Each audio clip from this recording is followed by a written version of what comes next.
بسم اللہ الرحمن الرحیم۔ السلام علیکم ناظرین، آج میرے ساتھ موجود ہیں مفتی پاکستان علامہ ڈاکٹر کوکب نورانی صاحب۔ انہیں ہم اپنے پروگرام میں خوش آمدید کہیں گے۔ علامہ صاحب جو کہ مفتی اعظم پاکستان، خطیب اعظم جناب مفتی شفیع اکاڑوی صاحب کے جو ہے صاحبزادے ہیں، جنہوں نے پاکستان کے لیے متعدد جگہوں پر جو ہے وہ پاکستان کی رہنمائی کی۔ پاکستان کا ایک بہت بڑا اثاثہ تھے، قیمتی اثاثہ، اور جنہوں نے جید علماء کرام میں جن کا شمار ہوتا ہے۔ آج ان کا ہم شکریہ ادا کرتے ہیں، انہوں نے اپنا وقت نکالا۔ علامہ صاحب السلام علیکم اینڈ ویلکم ٹو مائی شو۔ اور جی وعلیکم السلام۔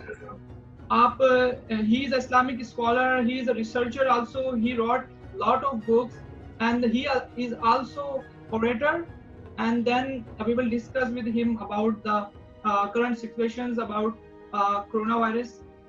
علامہ صاحب پہلے تو جیسا کہ میرا کوشچن آپ سے یہ ہوگا، جیسا کہ آپ جانتے ہیں کہ متعدد جو ہے بار پاکستان میں جو ہے ڈفرینٹ سچویشنز جو آئی، چاند کو دیکھنے کے مسائل جو ہم جانتے ہیں کہ لاسٹ اوکیجنز کے اندر ابھی جو عید کا جو ابھی ایشو چاند کے حوالے سے جو رونما ہوا، تو بیسیکلی ہمارا یہ کوشچن ہے کہ یہ جو چاند جو کہ ہمارے فواد چودھری ہمارے منسٹر ہیں پاکستان کے انفارمیشن ٹیکنالوجی کے سائنس کے، انہوں نے یہ کہا کہ اسے ٹوٹلی جو ہے وہ چینج کر دینا چاہیے اور ہمارا جو نظام ہے وہ ایک فکس کیلنڈر پہ کی صورت میں جو ہے وہ پیش کرنا چاہیے۔ تو آپ یہ بتائیں کہ اسلامی نقطہ نظر سے، شریعت کے اعتبار سے اور احادیث کی روشنی میں چاند دیکھنے کی، عید اور رمضان کے حوالے سے چاند دیکھنے کی اہمیت کیا ہے اور اس کی کتنی ہمارے مذہب میں امپورٹنس ہے؟ بسم اللہ والحمد للہ والصلاة والسلام علی رسول اللہ۔ میرے محترم، مجھے جو بات کرنی ہے وہ شریعت کے تقاضوں کے مطابق کرنی ہے۔ میں صرف شریعت کا، سنت کا پابند ہوں۔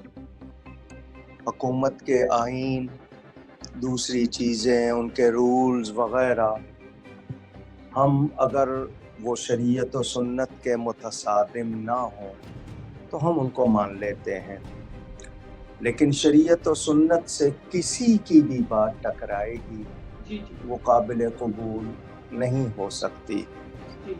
وزیر آج ہے کل نہیں ہوگا۔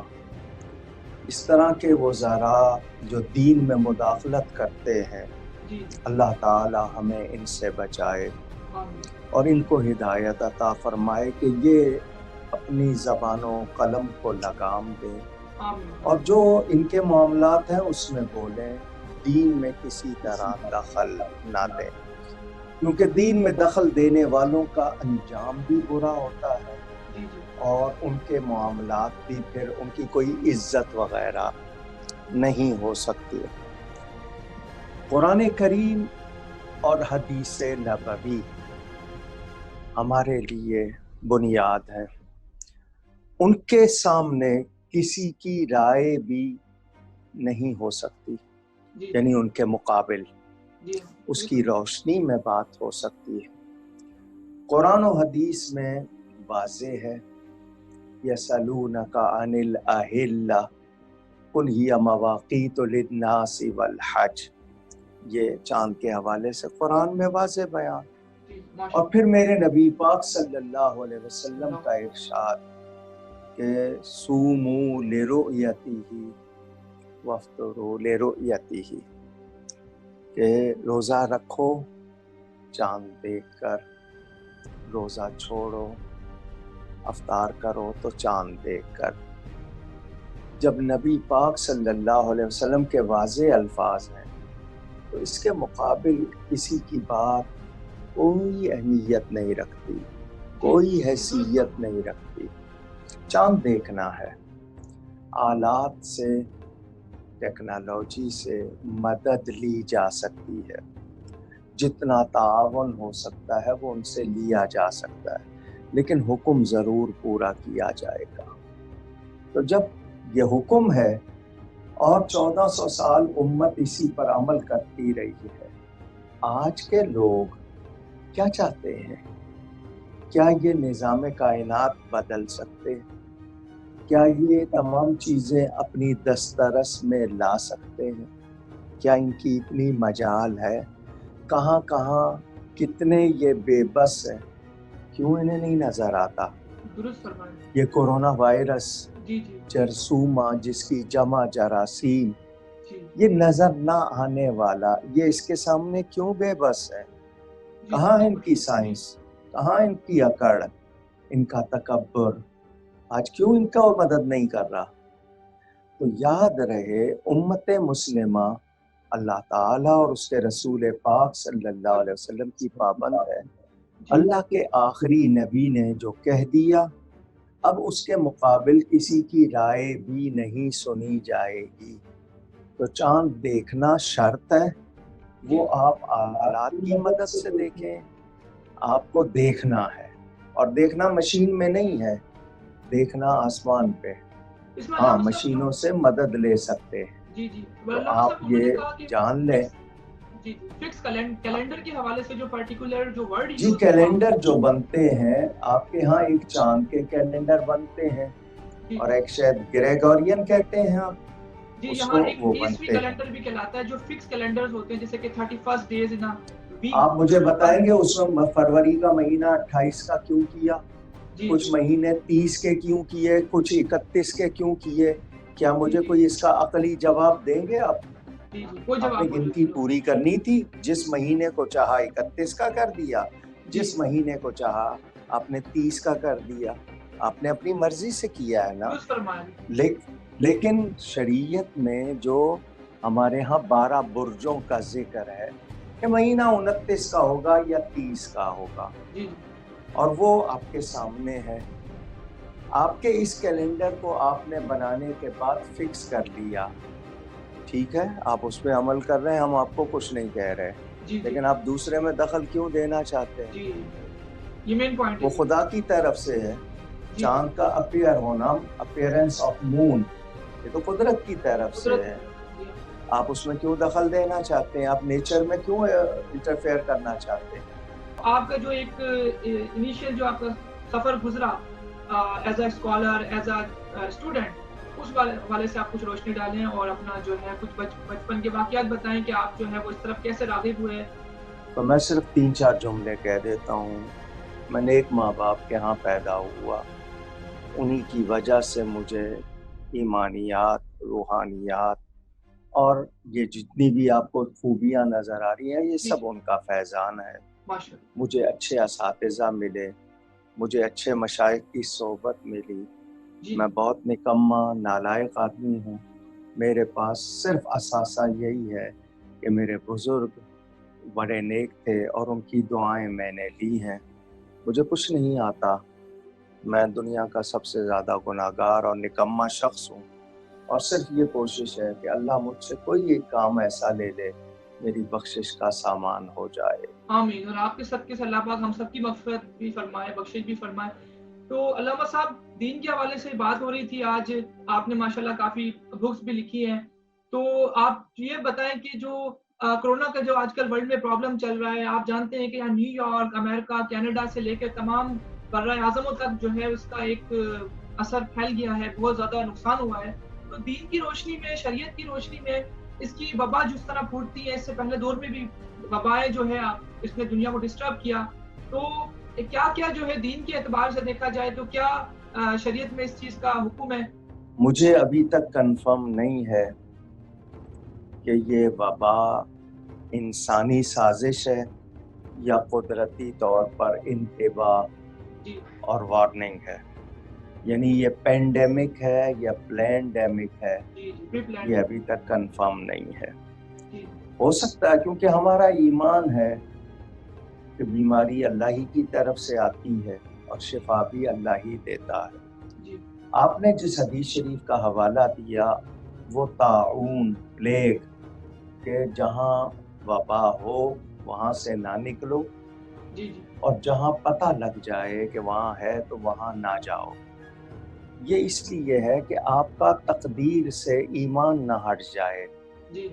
آپ یہ نہ کہیں کہ میں نکل جاتا تو ٹھیک ہو جاتا، میں نہ نکلتا تو ٹھیک رہتا، جی میں پہنچ جاتا یا میں نہ پہنچتا، یہ آپ تقدیر سے ایمان اٹھانے والی باتیں ہیں، جی جی تو تقدیر کے بارے میں آپ مشکوک نہ ہو جائیں۔ دوسری بات، احتیاطی تدابیر، جس کو آج کل آپ SOPs کہہ رہے ہیں، جی ہاں جی اسٹینڈرڈ آپریٹنگ پروسیجرز، جی جی یعنی معیاری احتیاطی تدابیر، تدابیر، جی جی تو اس کو شریعت منع نہیں کرتی۔ ہماری شریعت صفائی ستھرائی پر بڑا زور دیتی ہے۔ جی ہمارے ہاں 5 وقت وضو ہے، غسل ہے، جی ہمیں پاک رہنا، اور پاک رہنے کا تصور مسلمانوں کے سوا کسی اور کے ہاں ہے ہی نہیں۔ جی جی ان کے ہاں بالکل صاف ہونے کی بات ہے، پاک ہونے کا کوئی تصور ان کے ہاں نہیں ہے۔ نہیں ہے۔ ہمیں اپنی کمائی حلال رکھنی ہے، جو کھانا ہے وہ حلال ہونا چاہیے۔ میری زبان، میرا مزاج، میرا لباس، میرا جسم صاف ستھرا ہو، خود میرے لیے بھی دوسروں کے لیے بھی نقصان دہ نہ ہو۔ جی تو شریعت کے مطابق انسان پر آزمائش بھی آتی ہے، جی جی کبھی کبھی اس کو سرزنش کی جاتی ہے، کبھی انتباہ یعنی وارننگ، اور کبھی پکڑ، اور کبھی آپ کے درجے بڑھانے کے لیے آپ کو مصیبت میں مبتلا کیا جاتا ہے۔ جی ہم اپنے سب سے پہلے اپنے ایمان پر توجہ دیں کہ ہم میں درست، کوئی ایمانی کمزوری تو نہیں ہے، ہم اخلاقی لحاظ سے برے تو نہیں ہو گئے، جی ہم میں کوئی اکڑ تو نہیں آ گئی ہے، کیونکہ انسان متکبر ہو جائے تو اس کو بہت سخت سزاؤں کا یا پکڑ کا سامنا کرنا پڑتا ہے۔ دنیا اکڑ میں مبتلا ہو چکی تھی، جی جی فلسطین میں، کشمیر میں، عراق میں، شام میں، یمن میں، لیبیا میں، افغانستان میں، ہندوستان میں کیا ہو رہا ہے؟ خود مسلمان کے ساتھ اور غیر مسلم انسانوں کے ساتھ کیا کر رہے ہیں؟ جی جی تو یہ ایک طرح سے قدرت کی طرف سے جھٹکا لگا ہے، لیکن کتنے لوگ سنبھلے ہیں، کتنوں نے توبہ کی ہے؟ وہی ناجائز منافع خوری، وہی جال سازی، وہی ہمارے دوسرے جو کرتوت ہیں، ذخیرہ اندوزی وغیرہ وغیرہ، جی جی یعنی نہ بھتہ نہ رشوت، کوئی کون سی بیماری جو ہے ہم نے دور کی نہیں ہے؟ جی جی تو اصلاح چاہیے۔ اب زندگی کی ڈگر بدلنی ہے، کیونکہ یہ چیز تو موجود ہے، ابھی گئی نہیں ہے، اب اس کے ساتھ کیسے زندگی چلانی ہے؟ ایمان کے تقاضے یہ ہیں کہ بھروسہ اللہ پر ہو، جی جی احتیاطی تدابیر اختیار کریں، اور سب سے پہلے سچی توبہ، توبہ، کیونکہ قرآن یہ کہتا ہے کہ اللہ نے کسی کو مصیبت میں مبتلا نہیں کیا سوائے اس کے کہ ان کے اپنے کرتوت، اور اس کا حل کیا بتایا؟ توبہ۔ جی تو توبہ کیا چیز ہے؟ میں اپنی خطاؤں پہ شرمندہ ہو جاؤں جی جی اور آئندہ وہ خطا نہ کرنے کا پکا ارادہ کروں۔ تو اگر ہم یہ کر لیں گے تو اللہ کی طرف سے مہربانی ہو جائے گی، ورنہ ابھی تک جو سینیریو ہمارے سامنے ہے، جی جی مسلمانوں کو انسان نہیں سمجھا جا رہا، ہمارے ہاں طبقاتی تقسیم ہے، جی ہمارے ہاں غیر انسانی سلوک ہو رہے ہیں، جی ہاں تو اس معاشرے میں، اس انسانی معاشرے میں جب یہ برائیاں موجود ہیں تو پھر مجھے بتائیں ہم اللہ کو کیسے راضی کریں؟ بالکل درست فرمایا۔ تو جو ینگ جنریشن مفتی صاحب آپ کو دیکھ رہی ہے، اور جو ہے دین کی طرف سے جو دوری اختیار کر لی ہے جو ہماری ینگ جنریشن نے، ان کے لیے فائنلی آپ کیا میسج دینا چاہیں گے کہ انہیں کس طرح جو ہے وہ شریعت اور دین پر اور حدیث کا مطالعہ کرنا چاہیے، اور کون سی بکس جو ہے وہ انہیں اسٹڈی کرنی چاہیے زیادہ، اس حوالے سے سب سے پہلے تو یہ کہوں گا کہ اگر آپ واقعی دین کو سمجھتے ہیں تو دین سے تعلق مضبوط کرنا ضروری ہے۔ جی جی ریلیجن کہیں آپ اس کو، دوسری زبانوں میں جو نام لیتے ہیں آپ، اور اللہ کے نزدیک دین اسلام ہے، یعنی اللہ کے سامنے سراپا تسلیم و رضا بن جانا۔ complete submission. میں اپنے دین کو پوری طرح سمجھوں، اس کے ہر حکم کو اپنی بھلائی جانوں. سائنس کی تھیوریاں بدل جاتی ہیں، لوگوں کے زاویے بدل جاتے ہیں، رب کا قانون نہیں بدلتا، اور بالآخر لوگوں کو اسی طرف آنا پڑتا ہے. تو اپنے دین کو پوری طرح سمجھوں، اپنے نبی سے رشتہ مضبوط کروں، مسلمان برادرہڈ یعنی مسلم اخوت، اس کو میں بہت زیادہ بڑھاؤں، اور انسانی دوستی کے لیے اسلامی تعلیمات کا پابند ہو جاؤں.